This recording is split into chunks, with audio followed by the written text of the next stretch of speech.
The following is a presentation of the Matt Talk Podcast Network.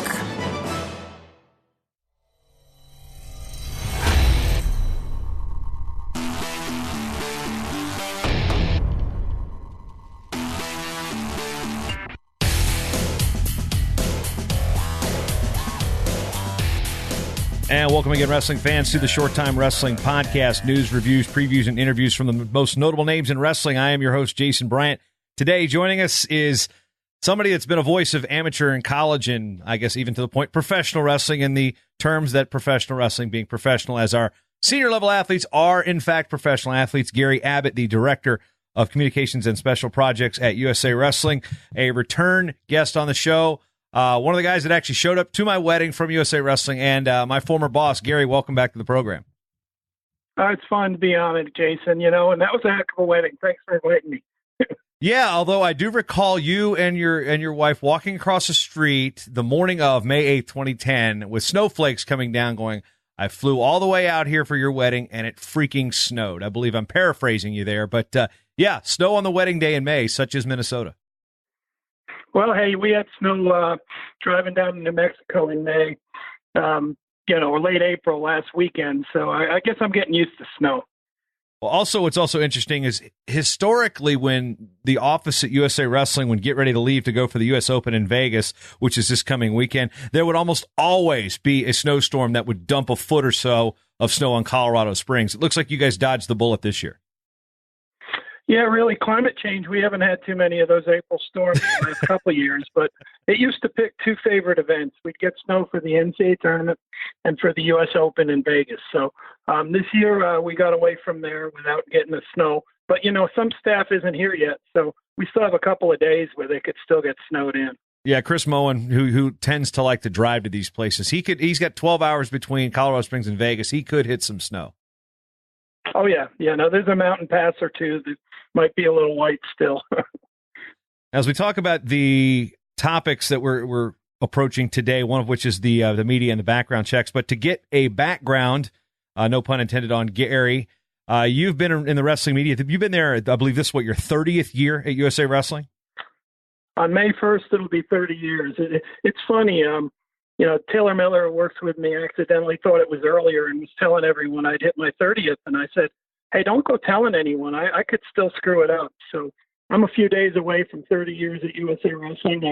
I drove out to Stillwater, Oklahoma from Boston, Massachusetts on 1988. I arrived on the 1st of May and started working on the USA Wrestler newspaper. Got that turned around in 2 days.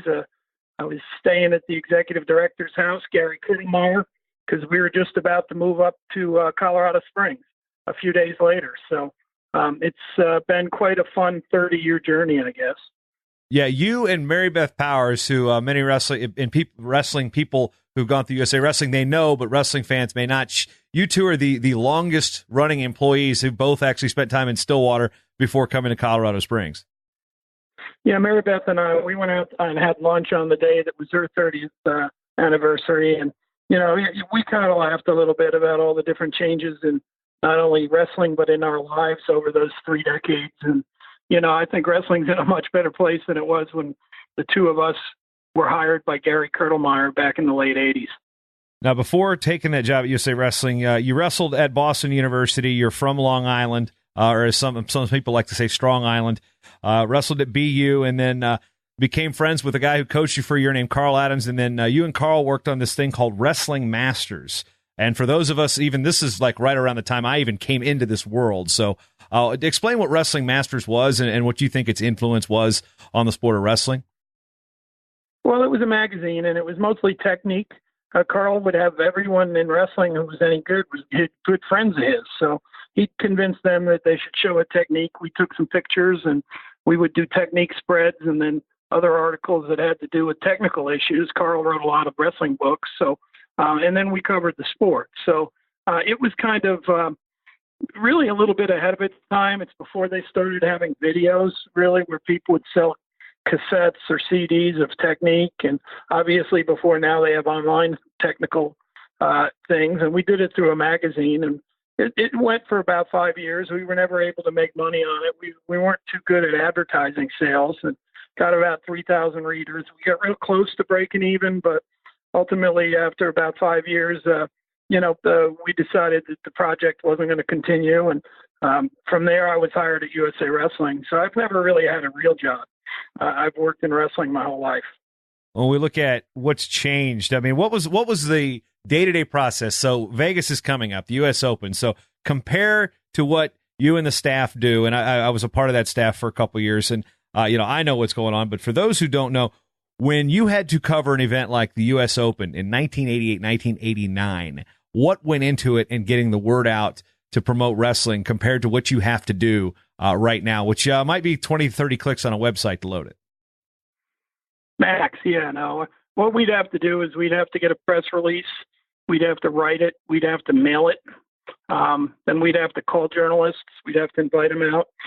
And then at the event, because there was no internet, really no email, whatever, really the best thing we could do at that time was to type something up and send a fax. So my first travel kit in USA Wrestling for covering big events was to have a portable typewriter and a portable fax machine. And we would fly around the country and write up what happened, fax it to newspapers and TV stations. And, people would hear about it either the next morning or the next month when the magazine came out. So it was different. I mean, back in my day when I was wrestling, you didn't know the results of college scores for 3 weeks until Amateur Wrestling News showed up. And really the only video we saw of wrestling was Carl had good friends in Iowa, and they would tape the Iowa Public TV matches that were mostly Iowa State matches. And those things, they would ship them all over the country on a cassette, and people would watch college wrestling that way. It was a different world. Yeah, I mean, if news breaks, you could sit there and be like, okay, you can sit down, you can have a meeting and explain, okay, what's the strategy here? Now things are breaking on Twitter. There's almost no warning if things happen. I know there's been a couple cases where news crews have shown up at the front door at USA Wrestling and be like, what the heck's going on here? So in terms of the flow of news, how has that changed how I guess everybody in the office is involved in the media pitch? Well, yeah, no, we all have eyes and ears, and you'll get information from people that aren't specifically in the communications department because as everyone tends to do, especially people under 30, they spend a lot of time monitoring different platforms, and sometimes something will break and people will alert us to it and we'll be able to get it out quickly. Other times, because we're not really a big staff, we're 3 people and an intern sometimes, and right now we're down to 2. We're in the process of doing another hire. So, we're not going to have the human resources, but we have a whole network of wrestling people that care about USA Wrestling and keep us at least informed on a daily basis of things that we need to do to keep the word out. And of course, our core issue is the events and activities that we do. We run all the wrestling except for the college and high school season. So, although we do a good job trying to cover that, we're responsible for, the rest of the season. So once the NCAA or the high school state meet is over, it's USA Wrestling time. Yeah, and as far as that balance goes, for those who are unfamiliar, you got to play journalist for some of the year, and then you've got to play media relations representative for the other. How was that balance difficult in some ways to say, we're journalists, we got press credentials for this event, but then we're handing out the press credentials for another? Yeah, well, it's a little different because we can always say that we're public relations professionals and covering our sport is good public relations. I mean, the way you can tell that we definitely are nonprofit and we're also on the PR side is that, we don't get deep into controversies and we're not going to publish rumors and things like that. So some people may get a jump on a rumor and publish it well before we would, only because that's not our role. We're here to support wrestling and build our own programs and provide opportunities for youth to compete.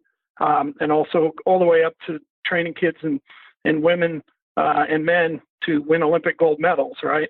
So, we play our role. We're active as journalists in our own events because we are writing stories, but really it's similar to the old day press release.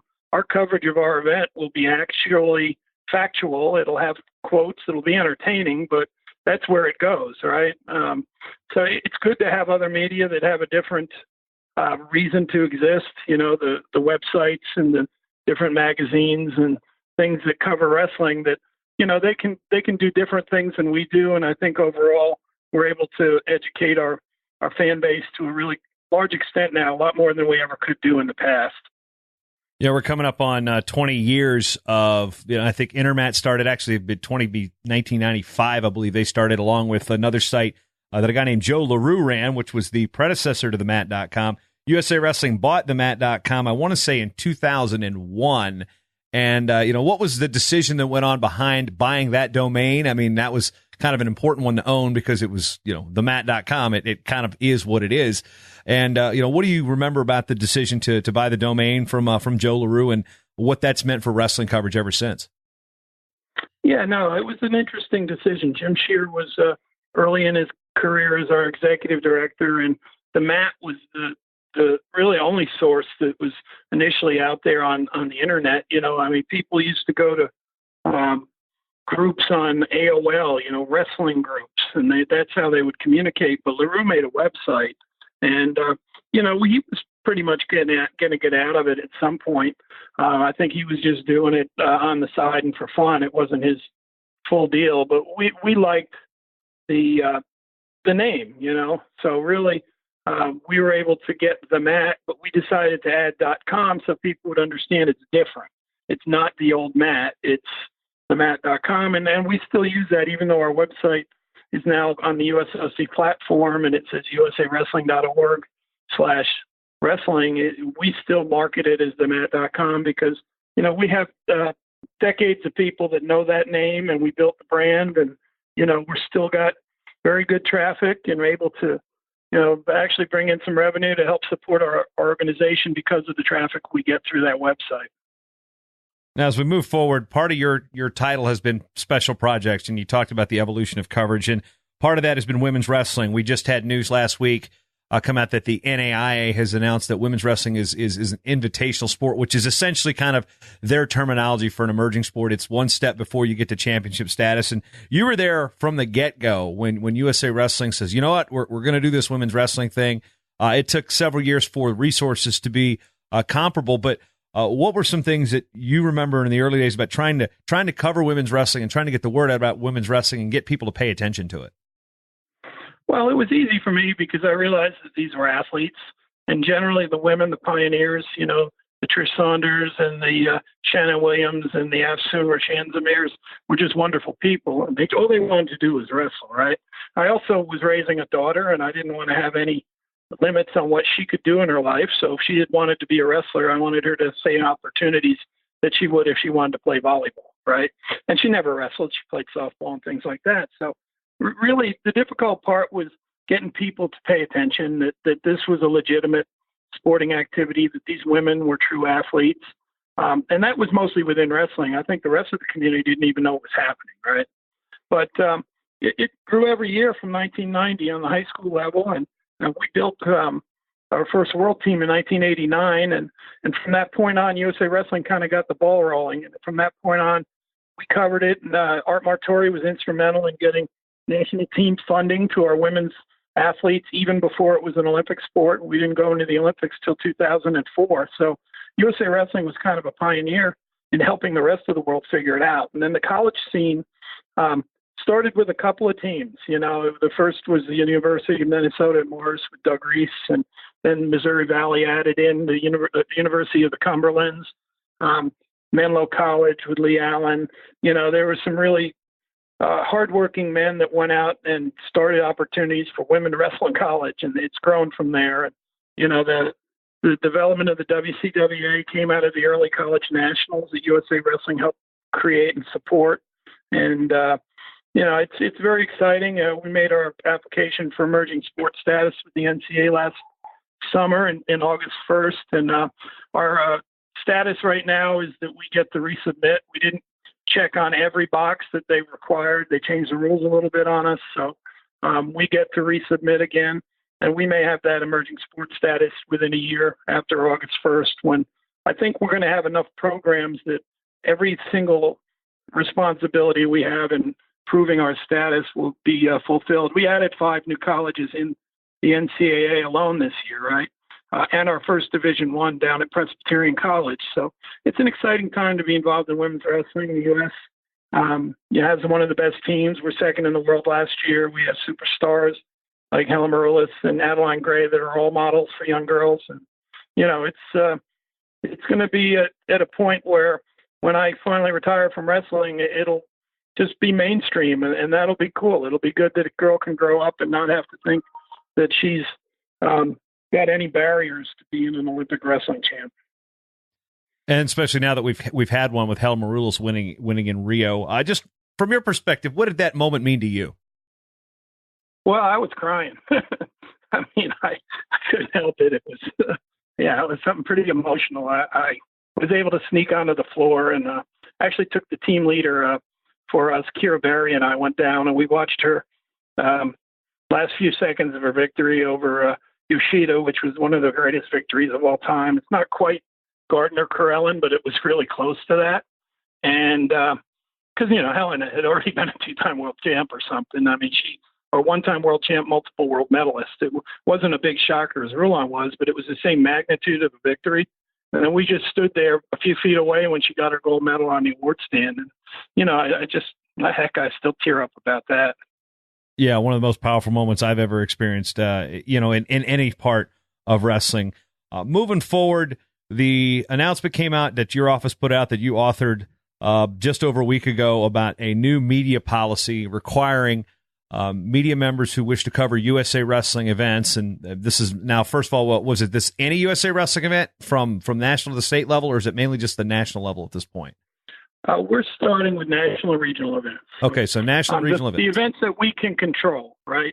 And so that's the schedule. Like when Pete Isaias on our website under the event section will publish a national and regional schedule, those are our events. And it doesn't include things like the World Cup, which is run by United World Wrestling, things like that. There might be some individual events that we support but don't run that at this point may or may not be part of this policy. But pretty much moving forward from this weekend on, we're going to have this policy where we're working our butt off to make sure that our field of play and anyone who has access to athletes, it's not just restricted to minors, have done 2 basic things. They've proven that they've taken training for safe sport, which means they understand all the issues around abuse and how to recognize it and how to report it.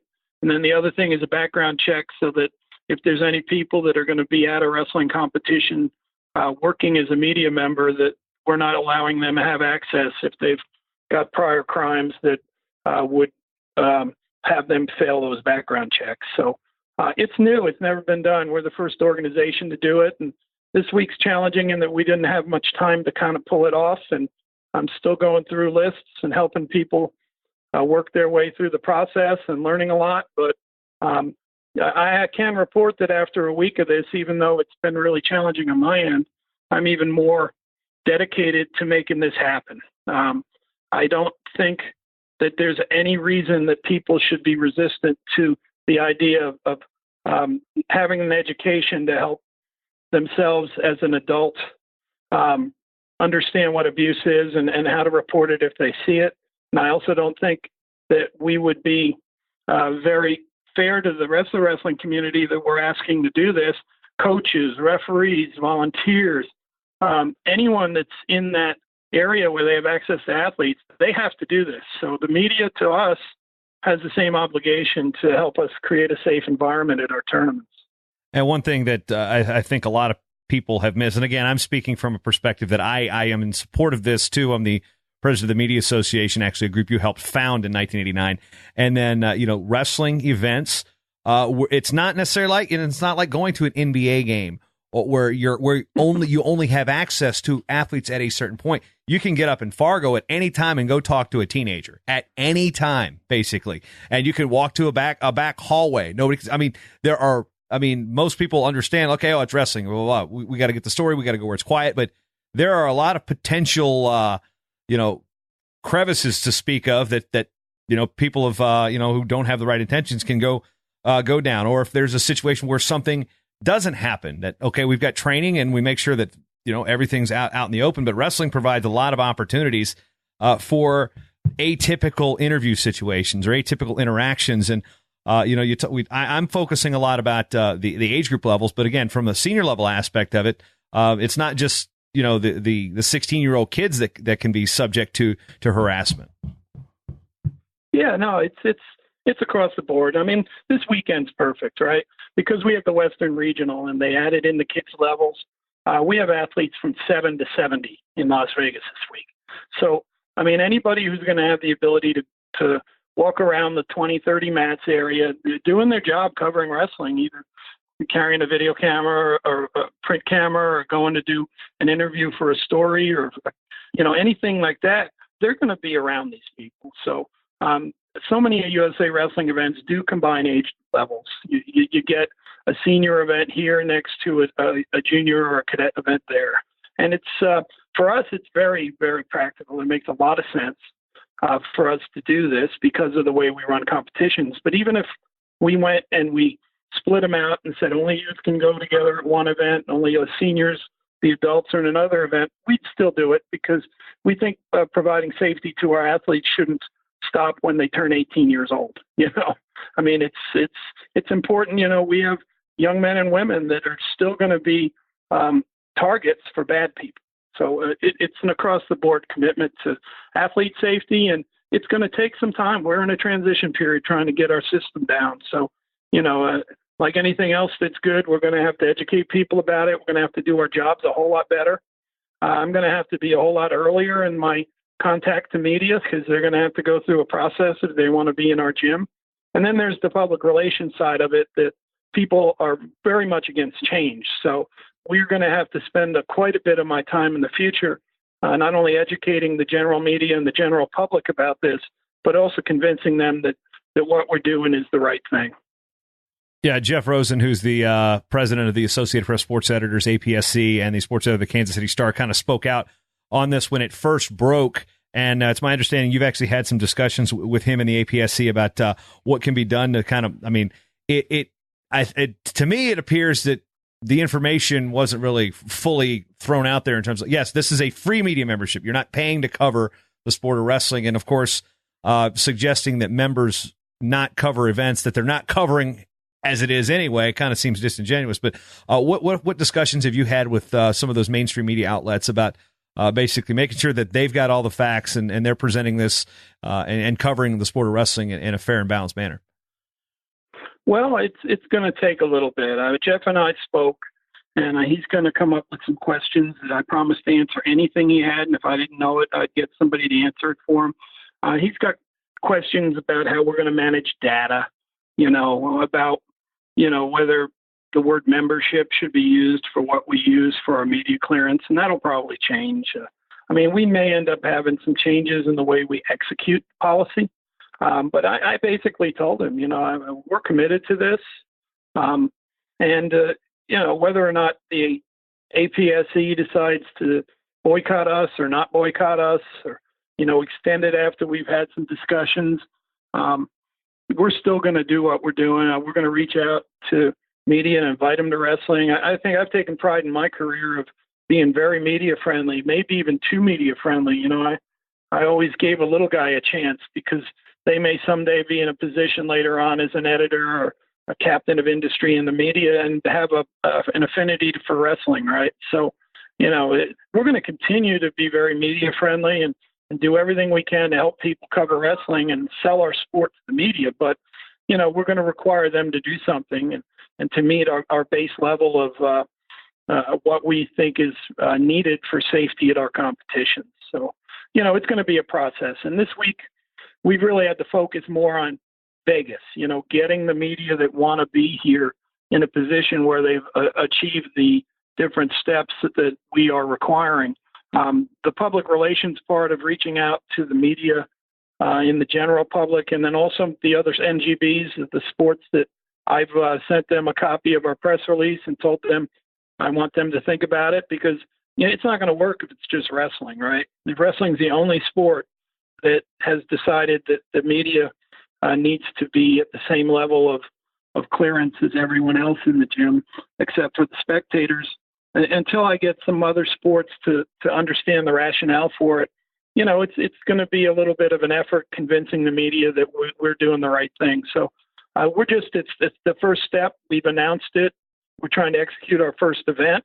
And once we get home from Vegas, there's a lot more work to do. And I'm willing to do it. I'll fly anywhere. I'll talk to any group. I'll do conference calls. I'll do whatever people need to do. And we'll do an entire strategic plan on how we're going to convince the world that, join us, be part of the solution, not the problem. But it's not going to happen immediately. You know how people hate change, right, Jason?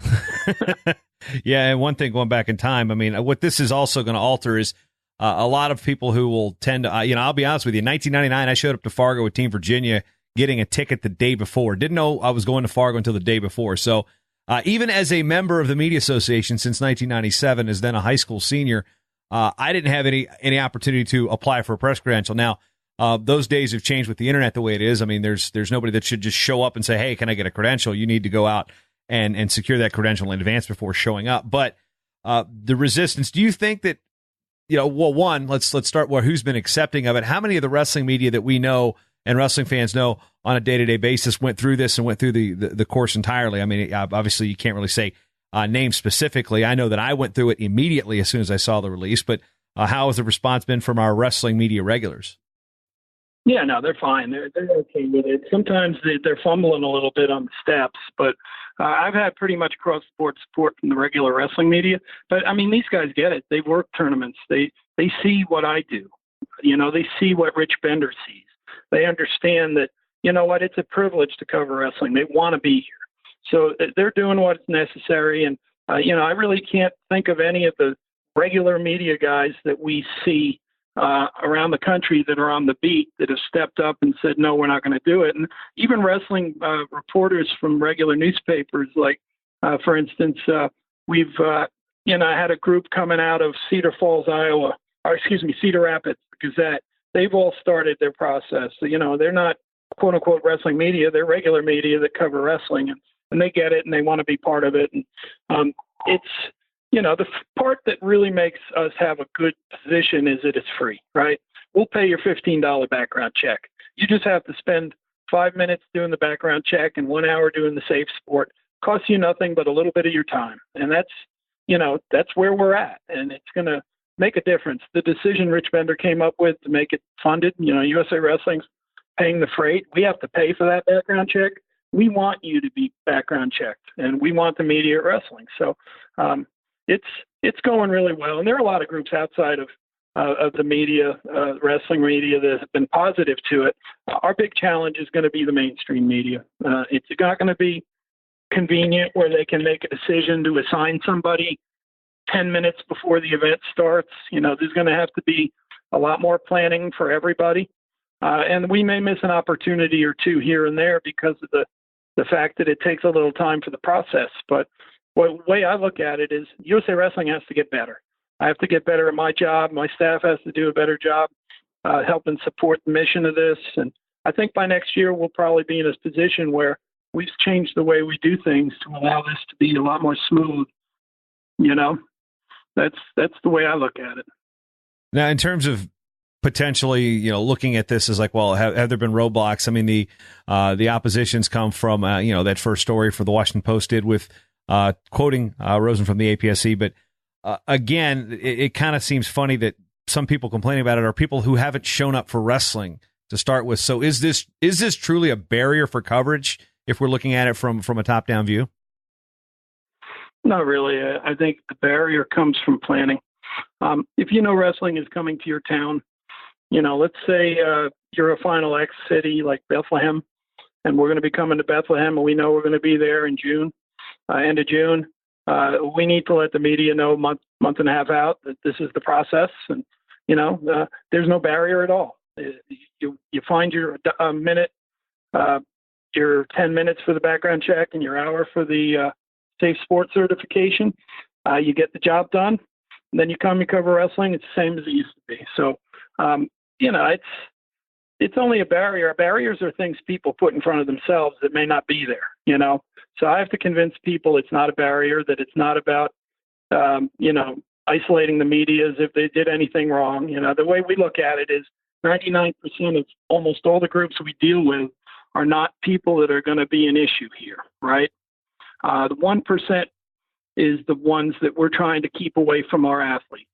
And we'll do what is necessary to do that. If we can keep people from having negative experiences in wrestling because of bad people that are trying to, be abusive, and we can keep those people away, then we've done our job. And the other 99%, I would tell them, you're not going to blow up a plane, but you still have to go through security at the airport, right? It's the same kind of thing, right? I'm not really worried about security. I know I don't have anything to hide, but I still have to do it every time I fly. So that's, and we're going to have to work that positioning out. I've had some practice this week, and we've talked about things we can share with people to make them understand why this is something that they should support. But we'll get better at it because, we're the forefront. we're at the tip of the spear. We're the first group to do this. And here's the one thing from a media perspective, as somebody who came through creating my own outlet and then working for a legit outlet while creating my own and then working for wrestling organizations throughout the way, is that we have people that have done that. I mean, even Flow Wrestling started out like that, as, Martin and Dave Serwis driving around the country with a video camera. They started out as, who are you? Well, we're wrestling media. Now we have the unique ability to embrace new media on the internet almost immediately. I mean, we've seen, with the podcasts like Blood Round, and within 1 year, all of a sudden, they're getting media credentials at nationals and things of that nature. So is the fact that wrestling is so accepting of new media that basically anybody with a camera or a blog or now a podcast can be viewed as media and be credentialed? Is that what makes us a good target market or litmus test to say, look, we got a lot of people that aren't really professionally trained walking around with media credentials? Well, yeah, no, one of the reasons wrestling is thriving and growing at every level but Division I men is that, wrestling has a really strong media, quote unquote, non-traditional media coverage. We're heavy on the internet. We're heavy on all the social platforms. And it's because the main media, the CBSs and NBCs and New York Times, they're not doing a lot of wrestling. So people that love wrestling have figured out that, hey, listen, we got this great technology, and we're going to cover our sport. We're going to cover it in spite of the fact that maybe the Las Vegas Review-Journal may not come out to the Open this year, right? So we've had to do that, and those people, a lot of times, they're, like a large part of America, they're not working for somebody. They're their own private entrepreneurs, They're Martin Floriani with two guys building a company that later turned into 150 employees, right? But they start out as a business, a private business. And, we want to keep that going. The tradition of the entrepreneurial wrestling media goes all the way back to, when they used to have all those wrestling newspapers, when the Helixons were running the Crossface and people like that, right? Those people really helped build wrestling, and they're continuing to do it in today's new media outlet environment. So we want to be able to provide that opportunity, but we need to have a way to make sure that the people that have access to our athletes have gone through a base level of being able to show us that, they deserve the right to be there. That's all, really. One thing that kind of opened my eyes through this whole process, and it's actually this group, Safe Sport. And even though I worked there with USA Wrestling underneath the USOC for 3.5 years, I had never heard of Safe Sport prior to going through this. So for somebody who's unfamiliar with Safe Sport, some of us are throwing it around like we know what Safe Sport is. What is Safe Sport, and what is its involvement within the USOC and the family of governing bodies? Well, and there's been some real prominent cases that have shown that, that within the sports community, and it's particularly in the Olympic family, because, we're under the Congress as part of the Amateur Sports Act, the Ted Stevens Act. The Olympic Committee and our NGBs are actually under federal regulations on what we are and how we function. So, there have been some very prominent situations of athletes who've been hurt because of people that were abusive. And, the Olympic family decided they needed to have an independent group to do the work on this, to do the investigations, to decide how to adjudicate when cases come up where people are going to either be allowed to be around athletes or not. So it's not done by the Olympic Committee, and it's not done by USA Wrestling or USA Gymnastics or USA Water Polo. It's going to be an outside group. The funding was started by the USOC, but every national governing body pays money every year. We help fund Safe Sport, but it's not us. It's an independent group that does the work on this. And if there's a situation that anyone has a question about whether or not abuse is going, they have a place they can go to. They can report it. It can be investigated. And then when we find the bad people, we are able to take them out of sport. Now, once Safe Sport has made a decision that somebody cannot be a member of our Olympic community, they make that decision, and those people are not eligible for membership. So it's a great idea, and it's still in the second year, So even Safe Sport is new. The concept has been around before they made that organization.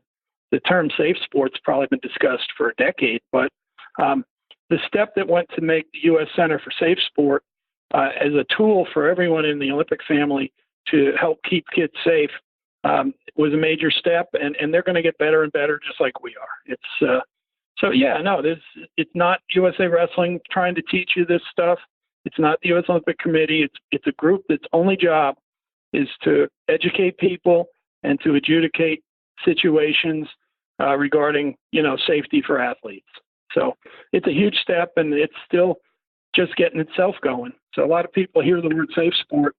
They think it's, some kind of a fancy name, but really what it is it's a movement. It's a movement to create a more safe environment within sports.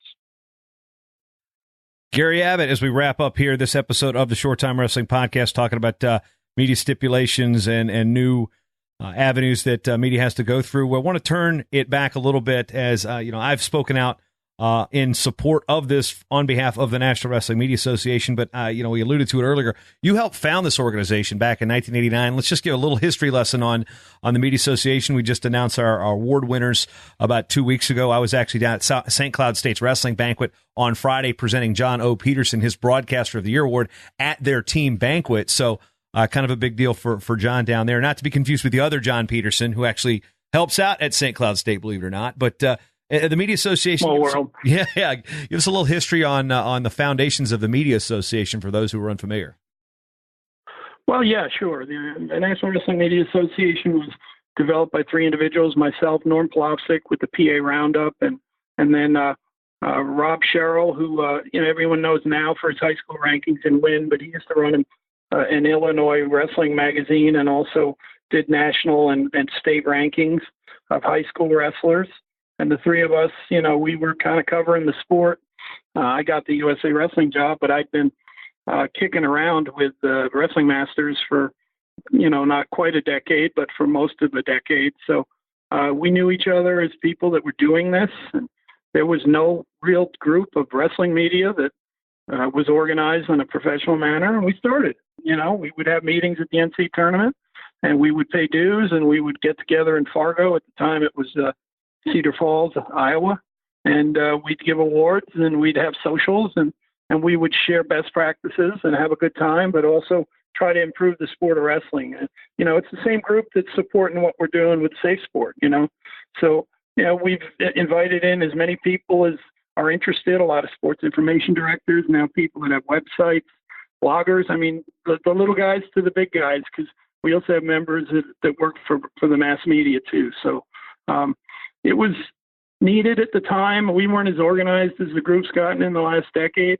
but it's maintained itself. We've had some really good leadership over the years. And, the fact that we're in a situation now where wrestling's involved in some change, and we have a group of media members that are willing to take a position to support what we're doing, even though a lot of your peers from other parts of the media world may not agree with it yet. It just shows that this organization has an important role. We appreciate the support, but going back to when we founded it, we just needed to get together and have a voice, and that's part of the things that were important then was we would negotiate with the NCAA about media operations and credentials and things at the NCAA wrestling tournament. And I don't think that's ever changed, right? But, that was a voice for the media when we went back to the NCAA to say, you should do this or you should do that. And the NCAA over the years did listen to this group. So it's, I take some pride in the fact that we got it started, but I'm real proud of the group that's working with it now because it's a healthy group that makes a big difference in wrestling. Gary Abbott, you can find out all the information about themat.com's coverage from the U.S. Open. Marine Corps U.S. Open, I believe, is the corporate sponsor this year. And streaming live on Flow Wrestling, Results at Flow Arena, all the stuff, news, notes, and etc. at themat.com. Gary Abbott, thanks for your time and the information about the media procedures and, of course, your background in the sport of wrestling. Yeah, no, I'm really pleased to be on your show. I have had 30 great years. I don't know how many more I'm going to have in wrestling, but I'm going to enjoy every part of it because wrestling's a great sport. And what I like most about it are the people. So, you get a group of wrestlers together and we're all brothers and sisters. I love that part.